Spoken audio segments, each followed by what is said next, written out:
함께 기도하심으로 아침 묵상 시작하겠습니다. 사랑과 은혜의 하나님 아버지 감사합니다. 오늘도 하나님의 말씀을 듣고자 이른 아침 귀를 열고 마음을 엽니다. 그 말씀대로 살고자 하는 것입니다. 오늘 그 진리의 말씀에 아멘하여 하나님께 영광을 돌리고 그 말씀이 능력이 되고 생명이 되는 복된 하루가 될 수 있도록 인도해 주시옵소서.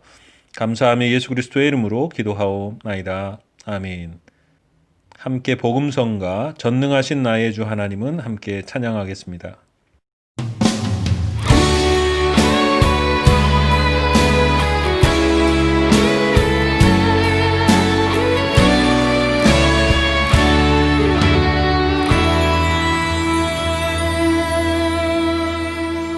전능하신 나의 주 하나님은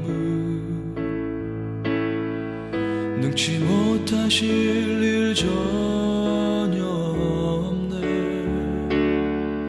우리의 모든 간구도 우리의 모든 생각도 우리의 모든 꿈과 모든 소망도 신실하신 나의 주 하나님은 우리의 모든 괴로움 바꿀 수 있네.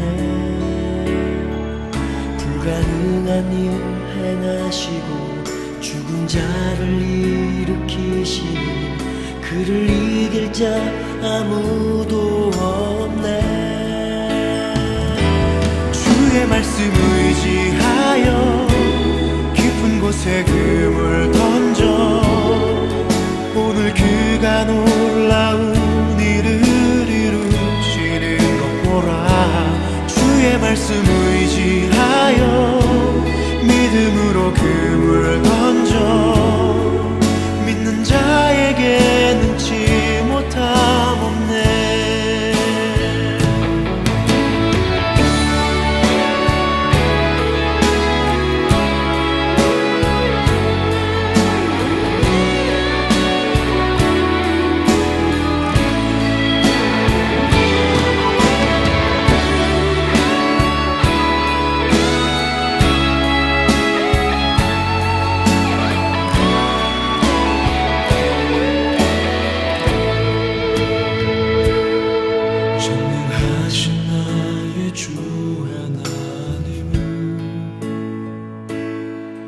능치 못하실 일 전혀 없네. 우리의 모든 간구도 우리의 모든 생각도 우리의 모든 꿈과 모든 소망도 신실하신 나의 주 하나님은 우리의 모든 괴로움 바꿀 수 있네. 불가능한 일 행하시고 죽은 자를 일으키시니 그를 이길 자 아무도 없네.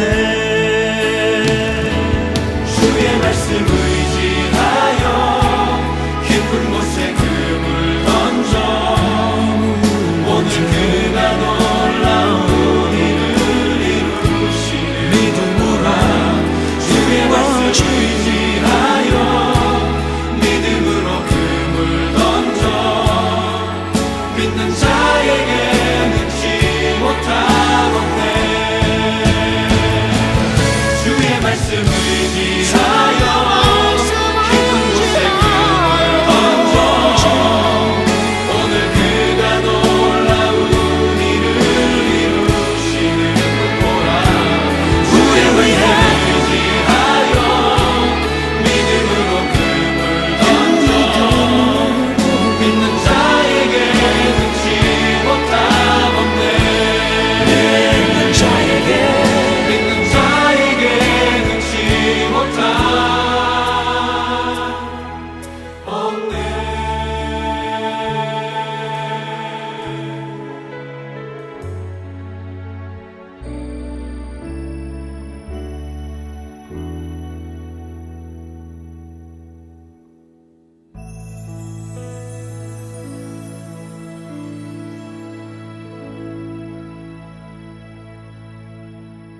오늘 우리에게 주시는 하나님의 말씀은 열왕기상 20장 35절에서 43절까지의 말씀입니다. 선지자의 무리 중 한 사람이 여호와의 말씀을 그의 친구에게 이르되 너는 나를 치라 하였더니 그 사람이 치기를 싫어하는지라. 그 사람에게 이르되 내가 여호와의 말씀을 듣지 아니하였으니 네가 나를 떠나갈 때에 사자가 너를 죽이리라. 그 사람이 그의 곁을 떠나가더니 사자가 그를 만나 죽였더라. 그가 또 다른 사람을 만나 이르되 너는 나를 치라 하매 그 사람이 그를 치되 상하도록 치은지라. 선지자가 가서 수건으로 자기의 눈을 가리어 변장하고 길가에서 왕을 기다리다가 왕이 지나갈 때에 그가 소리질러 왕을 불러 이르되 종이 전장 가운데에 나갔더니 한 사람이 돌이켜 어떤 사람을 끌고 내게로 와서 말하기를 이 사람을 지키라. 만일 그를 잃어버리면 내 생명으로 그의 생명을 대신하거나 그렇지 아니하면 내가 은 한 달란트를 내어야 하리라 하였거늘 종이 이리저리 이를 볼 동안에 그가 없어졌나이다. 이스라엘 왕이 그에게 이르되 내가 스스로 결정하였으니 그대로 당하여야 하리라. 그가 급히 자기의 눈을 가린 수건을 벗으니 이스라엘 왕이 그는 선지자 중에 한 사람인 줄을 알아본지라. 그가 왕께 아뢰되 여호와의 말씀이 내가 멸하기로 작정한 사람을 내 손으로 놓았은즉 내 목숨은 그의 목숨을 대신하고 내 백성은 그의 백성을 대신하리라 하셨나이다. 이스라엘 왕이 근심하고 답답하여 그의 왕궁으로 돌아가려고 사마리아에 이르니라. 아멘. 오늘 말씀에는 하나님의 말씀이 한 선지자를 통해서 들려집니다. 그 선지자는 전쟁터에서 상해를 입은 군인처럼 변장하고 행세하여서 길가에서 아합을 만나 하나님의 뜻을 전합니다. 이미 친구 선지자의 죽음을 통해서 그 말씀은 분명히 이루어지는 것임을 말씀해 주셨습니다. 선지자는 먼저 자신의 얼굴에 두른 수건을 벗고 자신의 정체를 아합에게 드러냅니다. 그런 후 아합의 죄를 지적하여 그 대가로 형벌을 치르게 될 것을 선포합니다. 그것은 아합의 죽음과 북이스라엘의 멸망에 대한 것이었습니다. 자신에게 주어진 인생을 자기 생각대로 살 수 있었을 것 같아 보여도 결국 이루어지는 것은 하나님의 말씀대로 이루어지는 것을 아합의 일을 통해서 다시 말씀해주고 계십니다. 오늘 말씀을 통하여서 다시 한번 하나님의 말씀과 그것의 중요함과 또한 우리의 응답하는 순종에 대하여 생각해 보려고 합니다. 오늘 말씀을 통해서 하나님의 말씀에는 크고 작거나 어떤 것은 소중하고 어떤 것은 그렇지 않은 말씀이 없으며 모두가 순종해야 할 하나님의 말씀이라는 것을 깨닫게 됩니다. 한 선지자가 하나님의 말씀을 통하여서 그의 친구에게 이르되 너는 나를 치라 하였지만 그 사람은 치기 싫어했습니다. 우정일 수도 있고 상하도록 사람을 치는 일을 해보지 않은 사람일 수도 있습니다. 그래서 그는 치기를 싫어했습니다. 그러나 그것은 여호와의 말씀이었습니다. 결국 선지자가 이야기한 대로 사자에게 죽임을 당합니다. 이 이야기는 아합에게 그대로 적용될 말씀이었습니다. 여기에서 생각하게 되는 것은 아합에게 주신 말씀, 모든 것을 진멸하라 라는 말씀은 한 나라와의 전쟁에서 주어진 말씀이기 때문에 중요한 말씀이고, 친구를 때려달라 라는 말씀은 친구 사이에 벌어질 수 있는 일로 별로 신경 쓰지 않아도 되는 그런 말씀이 아니었습니다. 오늘 말씀에는 36절에 내가 여호와의 말씀을 듣지 아니하였더니 라고 말씀합니다. 하나님의 말씀은 크고 작은 것이 없습니다. 모두 하나님의 말씀입니다. 거기에 믿음을 두고 살아야 합니다. 히브리서는 이렇게 이야기합니다. 그러므로 우리는 두려워할지니 그의 안식에 들어갈 약속이 남아있을지라도 너희 중에는 혹 이르지 못할 자가 있을까 함이라. 그들과 같이 우리도 복음 전함을 받은 자이나 들은 바 그 말씀이 그들에게 유익하지 못한 것은 듣는 자가 믿음과 결부시키지 아니함이니라. 출애굽 첫 세대는 가나안 땅에 들어가게 될 것이라는 약속의 말씀에 믿음으로 화답하지 못했습니다. 아무리 기쁜 소식이라도 믿음으로 화답하고 믿음으로 결부시키지 않는다면 그것은 무익할 뿐입니다. 하나님의 약속은 우리의 믿음으로 말미암아 실제화되고 진실임이 증명되기 때문에 그렇습니다. 하나님의 말씀에 믿음으로 화답하면 그리스도 안에서 약속한 안식에 들어가게 됩니다. 하나님의 말씀대로 되어지기 때문에 그렇습니다. 선지자와 그 선지자의 친구들, 그리고 아합을 보면 심지어 사자까지 생각하게 될 때에 하나님의 말씀이 작고 큰 문제가 아닙니다. 그런 것은 없습니다. 하나님의 말씀만이 있을 뿐입니다. 그리고 하나님의 말씀에 대한 순종은 죽고 사는 문제라는 것을 다시 한번 깨닫게 됩니다. 그래서 크고 작은 것이 없습니다. 하나님의 말씀은 우리의 이익에만 소중한 것이 아니라 그의 안식에 들어가는 일이기에 죽고 사는 문제입니다. 우리는 우리의 생각으로 때로는 상황과 형편에 따라 하나님의 말씀을 고무줄처럼 늘렸다 줄였다 하기도 합니다. 그러나 하나님의 말씀은 그렇지 않다라는 것입니다. 우리가 순종해야 할 말씀이고 우리의 믿음을 결부시킬 말씀이라는 것입니다. 또 오늘 말씀에는 43절에 이렇게 이야기합니다. 이스라엘 왕이 근심하고 답답하여 그의 왕궁으로 돌아가려고 사마리아에 이르니라 라고 기록하고 있습니다. 이 말씀은 선지자를 통한 하나님의 말씀에 대한 아합의 반응이었습니다. 이 말씀은 나봇의 포도원을 원하는 대로 얻지 못한 아합의 반응인데요. 열왕기상 21장 4절에도 같은 표현이 나옵니다. 근심하고 답답하여. 원래 이 히브리 말의 뜻은 분노하다라는 뜻입니다. 이것을 현대어 성경은 몹시 기분이 상하여 화를 내면서 사마리아 왕궁으로 돌아갔다라고 적어놓고 있습니다. 자신이 죽게 될 것이라는 하나님의 말씀에 분노하고 있는 것입니다. 아합이 위기의 때는 하나님의 말씀에 매달립니다. 심지어 어떻게 해야 하는지 자세히 묻기도 했습니다. 그러나 하나님의 말씀이 자신의 마음에 불편하고 걸리면 그 하나님의 말씀을 무시합니다. 도리어 화를 냅니다. 그 정도를 넘어 하나님의 말씀에 대하여 분노하고 있는 것입니다. 하나님의 말씀을 듣고는 기분이 상하고 화를 내기는 했지만 전혀 죄를 깨닫고 회개하지 않고 있다라는 것이죠. 이와 비슷한 일이 다윗 왕에게도 있었습니다.